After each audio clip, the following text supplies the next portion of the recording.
Alright, another response video to Matt. This one might get ugly. So the process of evolution is comprised of random gene mutation and natural selection by a pre-given environment. Now, based on these stipulations, we have no reason to assume that there will be any progress throughout this evolutionary process. Yeah, well, right there, you just blew it. You use the word selection and then you just ignore it. So, I'll play your other clips, but the same answer is going to be to those clips. It's random mutation and then selection. You just said the word selection. The environment selects the organism best equipped, all right, are most capable of exploiting the environment. So right there, there is something that is testing, all right, that is perfecting the organism. There is a force perfecting it. That's it. Natural selection. It is selecting and it is perfecting.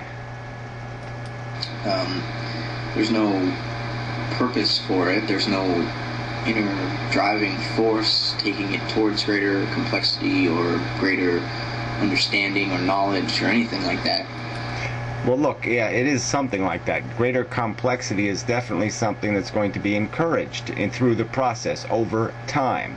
Things will acquire eyes, and then they'll acquire ears, and then they'll acquire smell, and they'll acquire tools. All right, they will build on a foundation that's been created. Okay, they'll add to it more likely than subtract from it.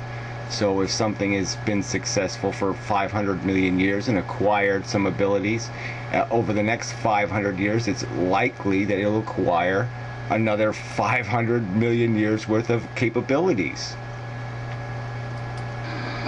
It's just this blind, irrational process that builds on itself algorithmically and doesn't lead anywhere in particular. Yeah, it leads to success in an environment. It leads to becoming more competitive, more successful through the competition. Accepting that is true, how is it that we then arrive at human culture and knowledge and intelligence? Alright, look, we've explained this one to you before too. Yeah, we arrive at it because we arrived 70,000 years ago as a little, monkey beast. It's basically, an organism, a mammal, a great ape, with a limited language capacity, and it's through exploitation of that limited language into exploiting it further, having the capacity to exploit it further. And so it had that capacity, let's say 70,000 years ago. It didn't really start to use it until maybe, 10,000, years ago. I mean, certainly you could go back and say it required some intelligence to organize enough to have sustainable fire and all these other things that we did acquire. But we didn't really start to develop culture until we had a useful spoken language. We had to have enough fucking words to really start the invention process. And then obviously writing and being able to store information from generation to generation, have it passed down reliably, made a huge difference. And we've seen how knowledge has progressively increased.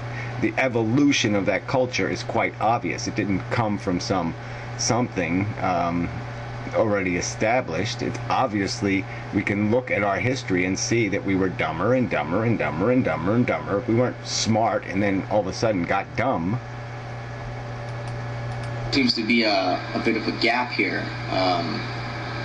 almost irreconcilable gap, because obviously if it is a blind evolutionary process and human beings are natural beings or animals, we are a part of that blind evolutionary process.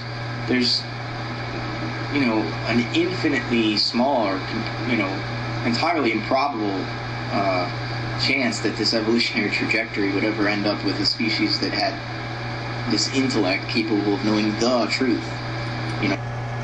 Yeah, well, it's having a capacity, a potential. So all it requires is a few switches in the brain being changed. And I would make the argument that we could possibly someday find those switches in a gorilla's brain. and make it more language capable, because then its brain, what parts of its brain it's using for different things, would be reconfigured. And so instead of being stuck with a 60 IQ, it could do what we do, which is absorb a huge amount of information, use our memory to store symbolic representations, that's what words are, and to organize them more effectively. So instead of just having a bunch of chaotic memories, it would have a working language and be able to store conceptual ideas, thoughts, experiences, and arrange them in a more coherent way. But it may just be a switch. It may just be the way the brain is configured and what parts of the brain are being used. And you can almost see that in some humans, idiot savants, for example, who, you know, their arrangement of how their brain is being used is changed, and through that change we can see that they are especially good at some things and especially retarded when it comes to what might be considered common sense by any normal standard. Not just capable of having a good practical understanding of how to manipulate nature, because that's not what you're saying, Gary. You're saying we know the truth. That it's not conditioned by the evolutionary history of our physiology or the limits of our senses, that it's disembodied and it just sees all. No, I don't say that it sees all. What I say is it's been able to recognize what it needs to recognize. The truth, some truths aren't that mysterious. They just require enough observational experience to start establishing them. And the idea of natural selection just required that event.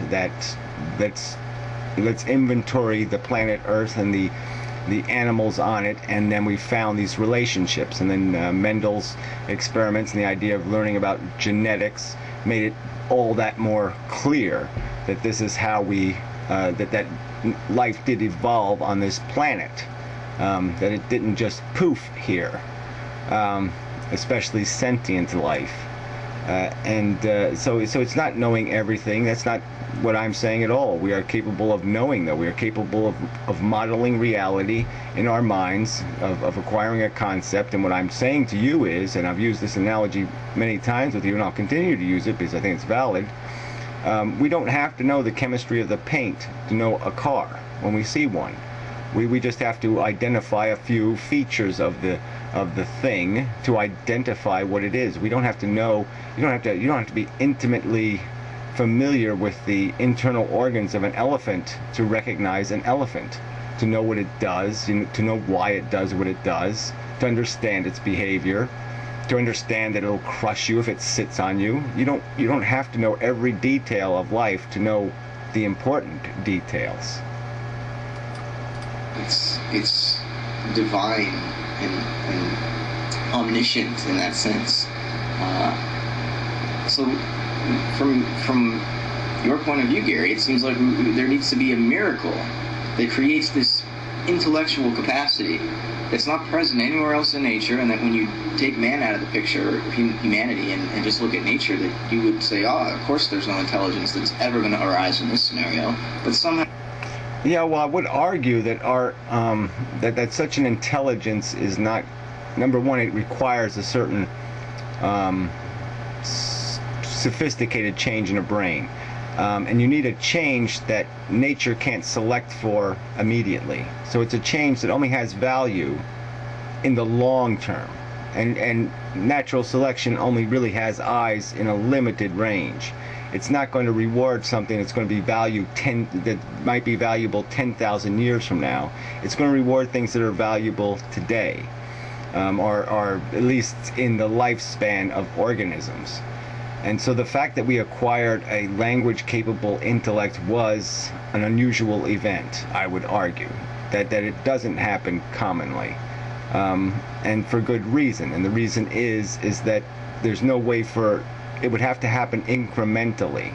And if I'm correct about it being more about a switch, it being more about how the brain uses its resources, not so much how, extra capacity, that switch isn't likely to be created, or the change isn't likely to be made or be rewarded because there's no way to value intellect until you've educated an intellect. I mean, an intellect only has value based on its being informed. And obviously it took us 10,000 years to make our intellect informed. It took a long time to put together the knowledge that makes our intelligence impressive now. Our intelligence 70,000 years ago wasn't very impressive.